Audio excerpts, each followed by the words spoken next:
We now move to the next agenda item, APAC Roundtable Part 1, Market Updates. In this session, we have two distinguished government executives, Mr. Manoj Kumar, Executive Director, International Financial Services Center Authority, IFSCA, Government of India, and Dr. Adi Budiazo, Head of the Center for Financial Sector Policy at the Fiscal Policy Agency of the Ministry of Finance, Government of Indonesia. Sirs, it is our pleasure to welcome both of you to this conference. The session would be moderated by Mr. John Levin, who is the Head of Commodities APAC TD Securities. I now give a brief introduction about Mr. John Levin. Mr. John has been in the metals market for over 28 years, starting his career in 1992 with Mitsui & Company, where he had many years of working in their Sydney, New York, and London offices. Following Mitsui, John went to HSBC London, where he was the Managing Director and Global Head of Precious Metal Sales. In 2011, Mr. John went back to Australia to run ANZ's global metals business. And after 9 years with ANZ, he has moved to Singapore to join TD Securities. Mr. John Levin is currently on the Management Committee of Singapore Bullion Markets Association. A brief introduction about our two distinguished speakers. Dr. Adi Budiazo has held several executive positions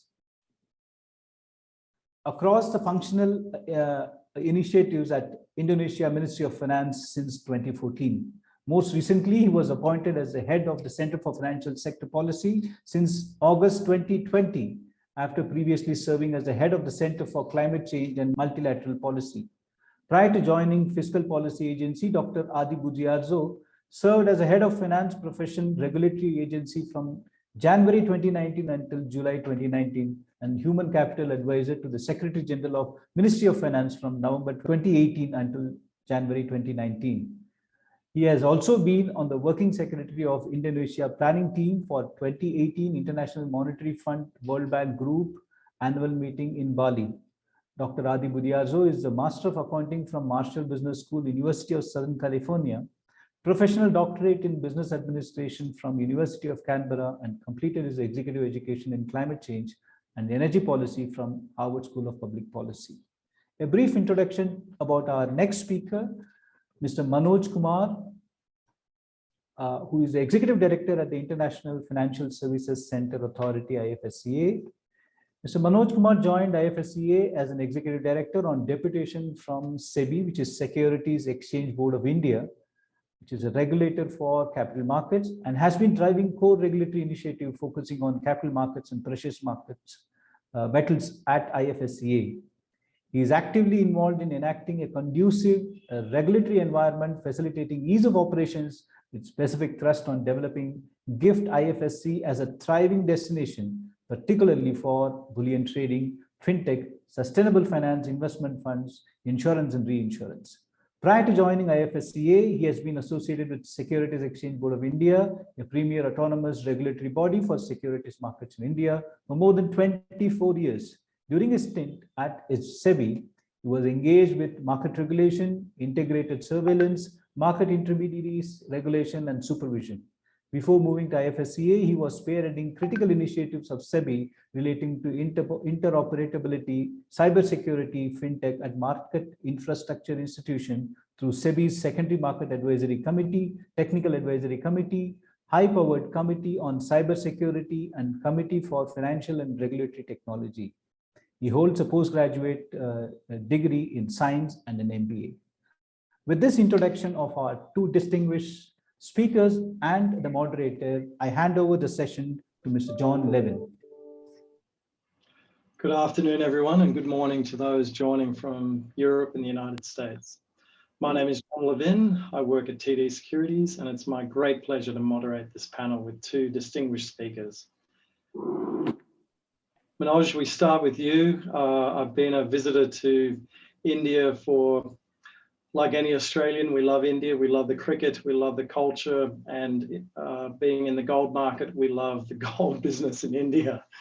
it's a constantly evolving market. I know everyone is going to be really interested to hear what the IFCA has in store for us and what it's looking at, how you're viewing the market and its evolution in India. So without further ado, I hand it over to you, sir. Thank you very much to the organizers and to John for this introduction, and thank you, Mr. Srivastav, also for elaborately reading out my CV before the audience. As you recall that last conference also I was fortunate to attend, and it was very much enlightening experience to always be part of this Asia Pacific Precious Metal Conference. And we being a new regulator in the horizon, always very keen to be part of this type of conferences so that we can share our views, we can share what areas we are critically working on, and to gain experience with jurisdictions which are already successfully implemented various developments surrounding the precious metal. While I was also attending and listening to David Tate and Ruth Crowell, and I was a little bit enthused by the last slide with which Ms. Ruth presented, where Taj Mahal, the iconic building, was also reflected. So I was wondering that maybe sooner a day will come when probably the bullion exchange, international bullion exchange, which we are trying to create here in GIFT IFSC, may also find some place in this entire ecosystem. And just to share with all the participants here that shortly we as a unified regulatory body for this GIFT IFSC are going to enact our own iconic building here. We have got a specific land allotted to us, and maybe if we continue to get associated with the Asia Pacific Precious Metal Conference, then soon we will have the iconic projection of our building too. With this, now I would start the formal presentation, and I will just take you through that since November till date, how we have moved forward with this significant initiative of International Bullion Exchange. As many of you may be aware that this is something, a very unique experience and experiment which has been taken here in India, where we have been created as a unified regulator under the IFSCA Act, which was notified in December 2019. And under this unified regulatory mandate, we have been, IFSCA has been entrusted with the powers of all 4 sectoral regulators, that is Securities Market Regulator, that is Securities and Exchange Board of India, from where I come here at IFSCA on deputation, and Banking Sector Regulator, that is the Central Bank, Reserve Bank of India, Insurance Regulator, that is Insurance Regulatory Development Authority, and Pension Regulatory Body, that is PFRDA. So all those 4 sectoral regulators mandate power has been merged into one, and with that merging, this new body has been created. And over a period of time, we became fully operational somewhere in July, and after July 2020, and after that, we have, you can see that there are a large number of market players which have been onboarded here in GIFT IFSC, including banks, insurance companies, capital markets, and asset management companies. Next slide. If you notice that like any international financial center, here in GIFT IFSC also, a lot of quantitative tax regime structure has been enacted, and under this structure, many exemptions have been provided, and many of those exemptions are similar to what other centers are having. And in some one or two cases, probably we have tried to better off. And the idea is that tax structure should be competitive enough to attract players who are willing to participate in the growth story of India. You all know that India as a gold market is quite well established in terms of consumption. And as I recollect that probably we are the second largest consumer of gold in the world. With such a huge consumption of gold, probably time has come for us to think that how we can leverage upon this passion for gold into better construct surrounding the International Bullion Exchange. And from this perspective, this entire initiative of International Bullion Exchange was pronounced by the Government of India in the budget of 2020. And there could not be any better place to establish International Bullion Exchange than GIFT IFSC, because as a concept, this has been developed as an international financial center, services center, where all types of financial services and products which are globally competitive and which are globally benchmarked are required to be made available. Now, if I take you to the vision of IBE, though we are new player in this entire ecosystem, but we have kept our visions very high. And as you notice that we want to leverage upon our consumption patterns by building upon the transparent trading hub here in GIFT IFSC. And when I articulate this vision, I am coming from a background where our stock exchanges, our depositories, and our clearing corporations have established a significant presence globally as far as securities market is concerned. And we want to leverage upon that global presence and expertise and try to ensure that the same sort of standards should be established as far as bullion trading is concerned. If you recall that many reforms have happened prior to coming to this scenario after the announcement of 2020 budget.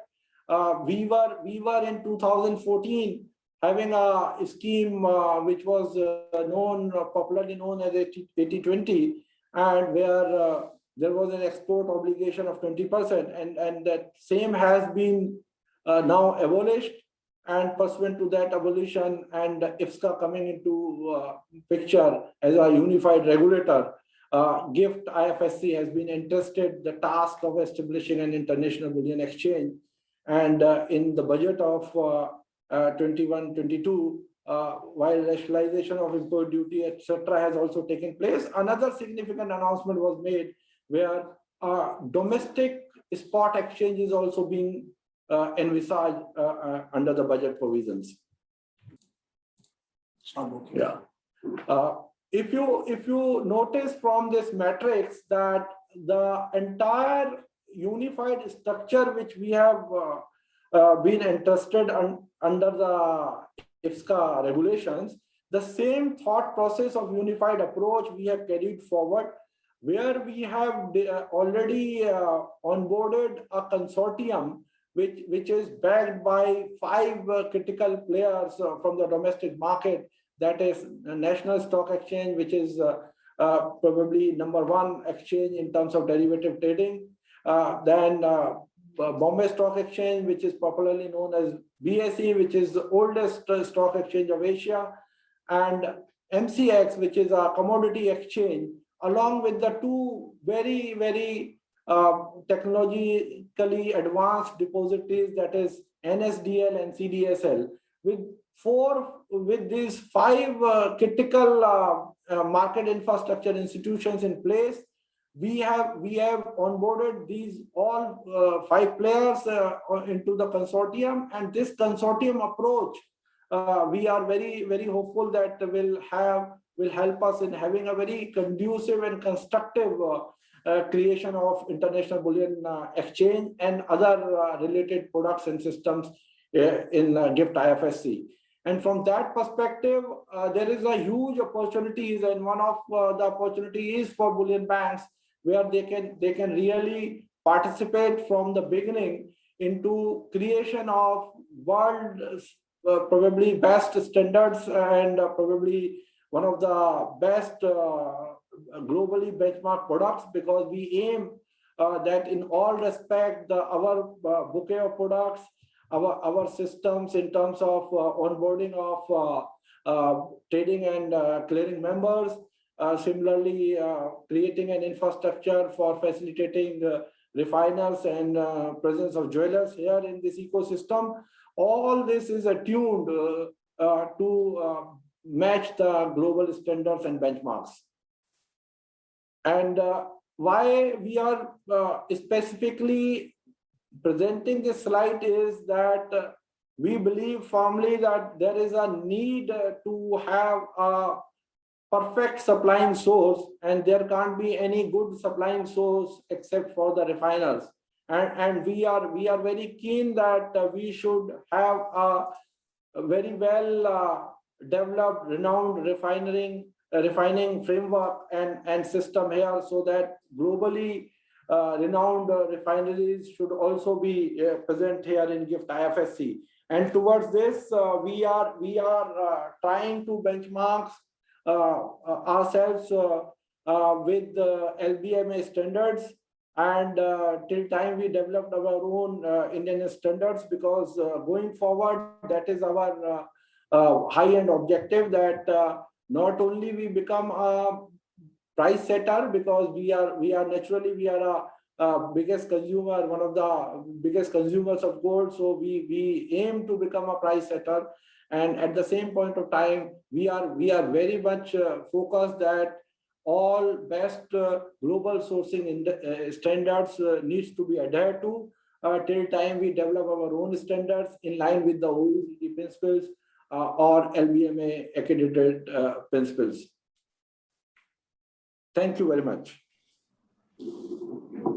Thank you so much, Manoj. That was, I can't tell you how interesting that was. We're all so watching closely the developments of the Indian market. It's in all our interests to have a thriving, vibrant, transparent Indian market. I guess asking out of pure self-interest here, how do you see the evolving role of the offshore international banks in this new ecosystem that you're talking about? Will they still have a critical role to play in providing the physical liquidity and the financing to the onshore banks and corporates? We are at a very advanced stage of interaction with the various stakeholders. And as a part of that interaction, we are interacting with all internationally recognized and renowned players, including the international banks, which are performing a great role. And based on our interaction, we will crystallize our thought process, because how we have structured this entire initiative is that once our MII, that is market infrastructure institutions, are in place through a consortium mode, we will start interacting and devising eligibility norms and the role which each and every ecosystem player is going to play in this international bullion exchange initiative. So it is slightly early for me to give you any concrete thoughts surrounding this, but yes, these are initial stages where we are absolutely open for any suggestion and interaction and guidance. And from this perspective, this type of conferences and interaction with experts like you and Ruth and David Tate is extremely important for us. Thank you. Thank you for your time. Thank you for your wisdom, sharing your thoughts. We're all watching with a great deal of interest. as we will watch with interest when Australia plays India in cricket. And I'm sorry, but we're going to have to beat you in that. But you can beat us in the gold market. Yeah, but you know, John, we are going to shortly play the test match in this test series. And unfortunately, we would have loved to have Australia there, but Australia is not there. And I think yesterday I was listening to Sachin Tendulkar, and he was also lamenting that Australia would have been a good contender to play with. So we look forward to Australia. Yeah, well, I think we're all looking forward to just being able to meet in person. As Ruth mentioned in the last session, I think we're all just great community, and we can't wait until we can all get together in person and talk about the market and our common interests. But it's time now to move to our next speaker, and it gives me a great deal of pleasure. You've heard his biography. It's impressive indeed. Seems to have gone to every university in the world, as far as I can tell. But next is Dr. Adi Budiaso with the Ministry of Finance at the Government of Indonesia, talking about a topic that I know I'm interested in, and I'm sure you all are, just how the Indonesian market can evolve in its bullion banking and its general ecosystem of gold and its part within the Asian market. So Adi, thank you so much for joining us. Thank you for your time, and I look forward to hearing what you have to say. Many thanks, John. Thank you, Pak Manoj, beforehand, and really grateful to have this opportunity. Currently, I would like to share my presentation, and actually, this is the way we would like to share, the way we would like to, explore the Indonesian Bullion Bank as a potential and also as the future of the implementation in Indonesia.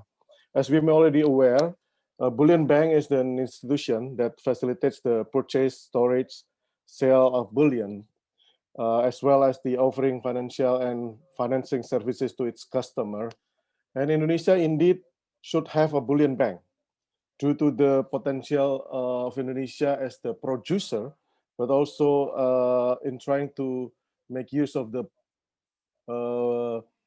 traditional business processes in the bullion, as well as in the future, probably the more sophisticated one.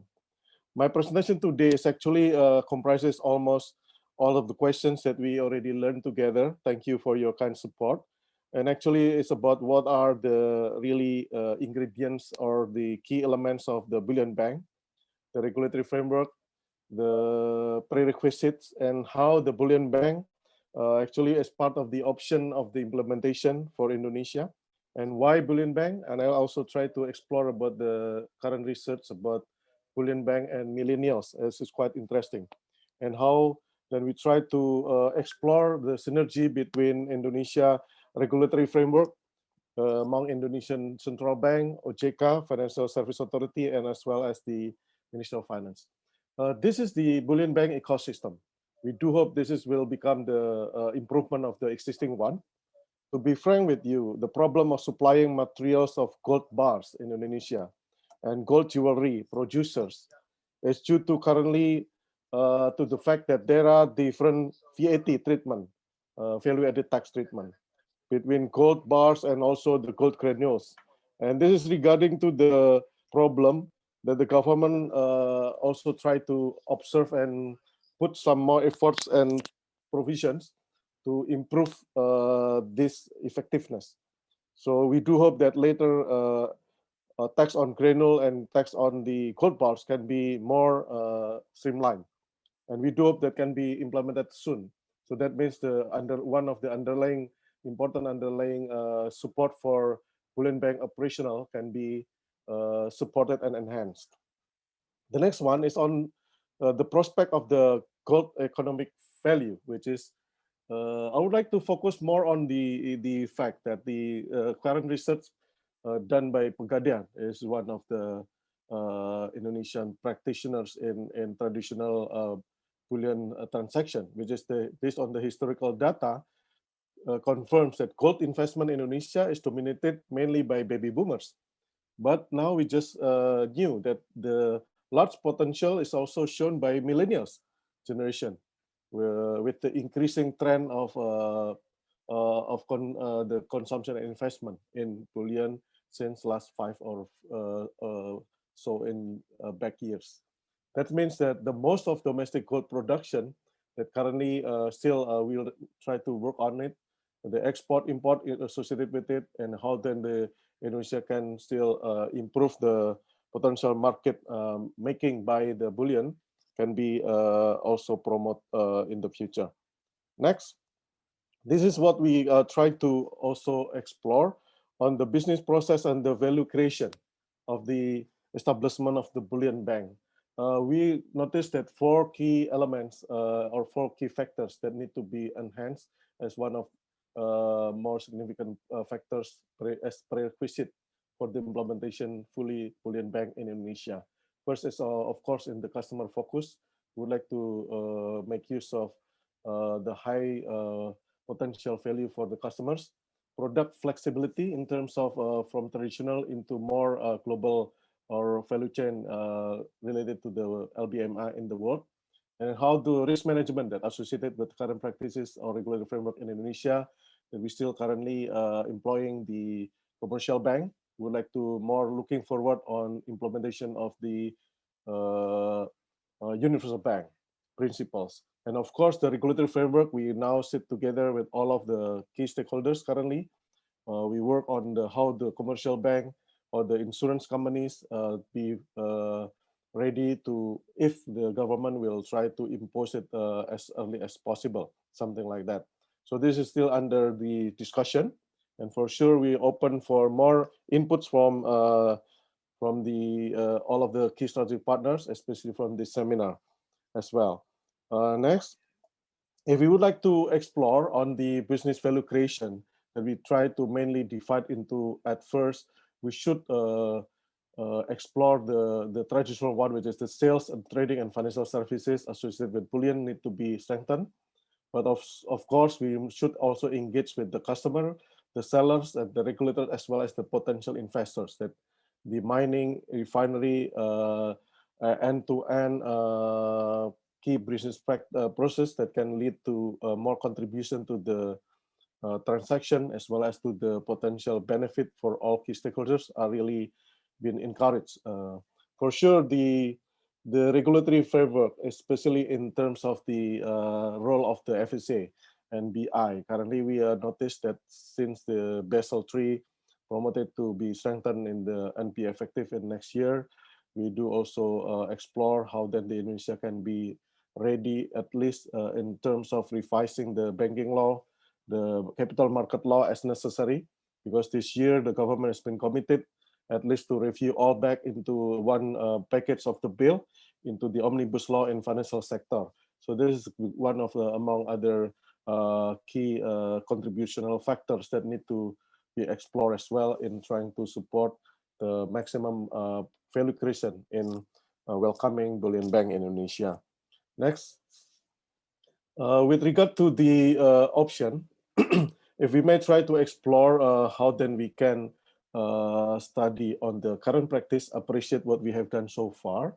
Bank Syariah Indonesia and the existing universal bank that currently BRI, for example, currently own Pegadaian or pawn shop that currently also have traditional business processes directly related with the gold or bullion.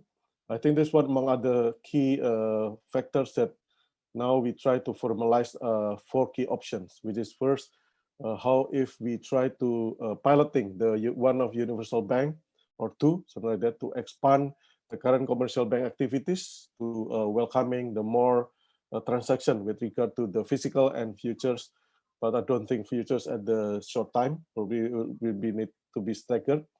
But we also need to strengthen bank capital requirement, risk management, assessment, supervision, as well as on how to mitigate the allocated and allocated one. We prefer to be a more allocated one in the beginning, and later on strengthening on the key features of the sophisticated transaction with regard to the bullion. The second one is on the Sharia banking in Indonesia. Recently, the consolidated enforcement of the capital in Sharia banks in Indonesia, leading towards more potential expansive of this bank to be one among other key features that bullion bank can be traded by the Sharia banking Indonesia. For sure, we still need some of the also the strengthening on the existing regulation one, but for sure, even though because currently the current practice has been done so far in the traditional way, but strengthening Sharia insurance, Sharia banking practices in Indonesia to have a potential to plan also to trade gold in the future as bullion, also quite possible. The third one is one more the thing that we currently see the pawn shop or the even the some of the traditional practitioners in the culture of Indonesia. Most of the people currently also trying to invest in terms of the jewelry and also gold. But the pawn shop currently is owned by Bank Republik Indonesia (BRI). So also need to even improve its standard if we would like to put it or to ask them as part of the bullion bank roles in Indonesia. We are thinking on how to integrate it into the banking system as part of the BRI as well universal bank and enhance it later on as the universal bank. And last but not least is the investment bank that currently done by some of the or one of few institution. So actually, we would like to expand the business line of the securities companies that currently can do the transaction with regard to gold and gold derivatives as well. For sure, we need to strengthen its capital and risk management associated with it. But for sure, this is not the bank, but it is the one that need to be in line with the bank system and operational. So this is actually the one that we call it the proposed roadmap. As early as possible, within 1 or 2 years, we need to make it in line the ecosystem, in line it with the production of the jewelry and also the bullion, as well as how to prepare the institutional regulatory framework that need to be strengthened as a preparation of the practices of bullion bank as a full practice in the next 3 or 4 years.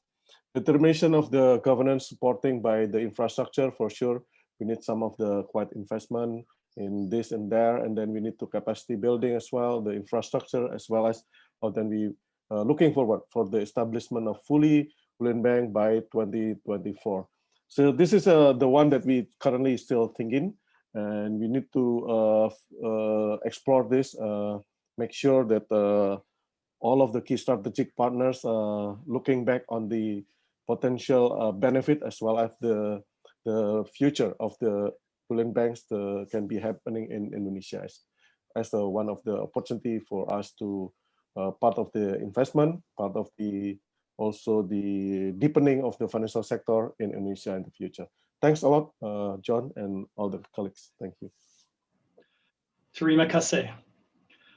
Adi, that was a very comprehensive and very well mapped out look at the Indonesian market and the timing and evolution that you have. Extraordinary insights from you, something that all of us in the Southeast Asian market want is a more involved Indonesian market with the other markets within the region. It looks to me like you are trying to map it quite closely to the existing Singapore-based system, and we wish you all the very best in that endeavor. With that, I would like to end this panel session. It's been my great pleasure to moderate it. We don't have time for Q&A. We're trying to keep the timing as scheduled. But I want to thank the SBMA and the organizers for arranging this conference, and it's been my pleasure to be involved. Thank you very much. Thank you. Thank you very much. It was indeed an excellent session where we learned about the new opportunities in India, the second largest physical markets for gold, and the likelihood of a bullion banking ecosystem in Indonesia, thanks to the excellent speakers, both of them, Mr. Manoj Kumar, Executive Director, International Financial Services Centers Authority, India, and Dr. Adi Budiarzo from Ministry of Finance, Indonesia. Special thanks to Mr. John Levin for chairing the session and conducting it so very well. Thank you so much. Thank you, gentlemen. Thank you very much.